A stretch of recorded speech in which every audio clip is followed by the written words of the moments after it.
can I ask you, what was interesting about it for you? What potential does it have for people? Well,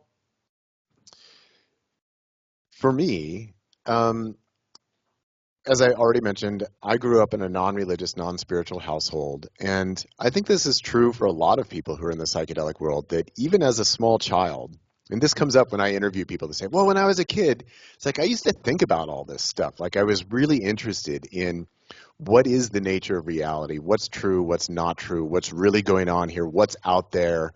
Um, and I was curious, are any of the religions true or are they all bullshit? And, I went through like a really strong atheist period as a child. My dad's a chemist. I was very much a scientific materialist. And in many ways, I still very much am.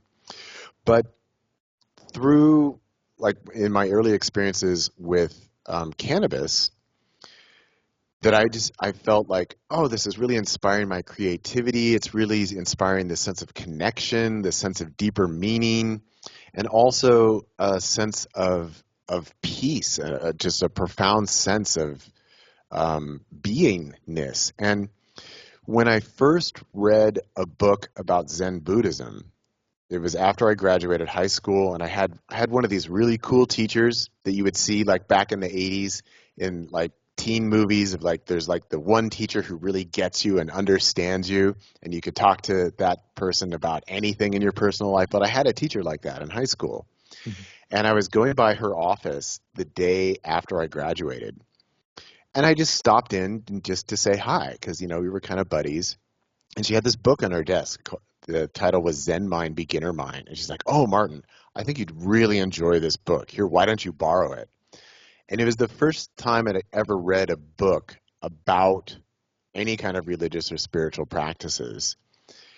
And reading it, I was like, this this is like what my work with cannabis is like. Like, this is what it's like for me. Like, this is really interesting. And here was a book that wasn't asking me to believe anything, but it's kind of asking these questions. What is the nature of reality? What is the nature of the self? What is the nature of the mind? And what happens when we get rid of the clutter of the Mm, mind? What mm, becomes available? mm, So through the cannabis experiences and this introduction to Zen, that kind of opened up this idea of, well, maybe spirituality is actually something different than religion.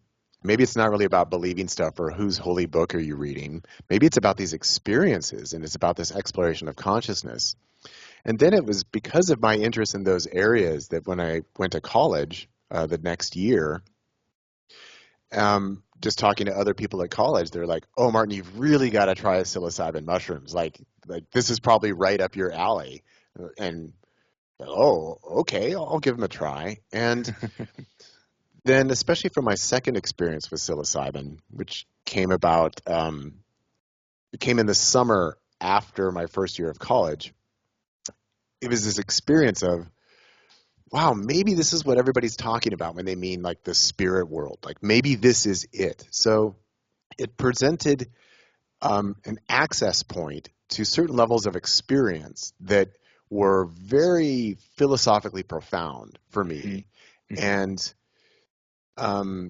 really helped me reflect on what is the nature of perception, what is the nature of the mind, what is the nature of reality. So it was just extremely fruitful in Yeah, that sense, yeah. and it was just deeply, deeply fascinating. And again, it kind of spoke to some of these fundamental questions that I had even as a very small child. So it kind of felt like, maybe this is the answer, or at least it's an avenue for exploring the answer Mm, to that. mhm. So Wow. that's really how it all started and what Yeah. it meant to me at the time.